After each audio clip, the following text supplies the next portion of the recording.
हमारा मुल्क कब आजाद हुआ? 15 अगस्त 1947 में हमारा मुल्क आजाद हुआ। अंग्रेजों ने हमारे मुल्क पर कितने साल राज किया?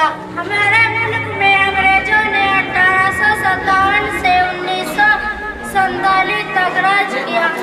बदर का साल किसको कहा जाता है? बदर का साल 1870 को कहा जाता है। अंग्रेजों के खिलाफ सबसे पहले लड़ाई किसने की? नवाब सिराजुद्दौला ने अंग्रेजों के खिलाफ सबसे पहले लड़ाई लड़ी। तारीख-ए-जुमला किसने कहा था कि शेर की एक दिन की जिंदगी 150 साल जिंदगी से बेहतर है? ये जुमला टीपू सुल्तान शहीद ने कहा था।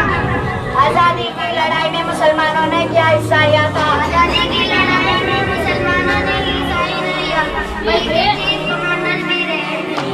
इनकलाब जिंदाबाद का नारा किसने दिया था? इनकलाब जिंदाबाद का नारा भगत सिंह ने दिया था। आज से हिंदुस्तान हमारा है, ये जुमला किसने कहा? यह जुमला जनरल नॉर्स ने कहा था। टीपू सुल्तान के साथ। अस्सलाम वालेकुम।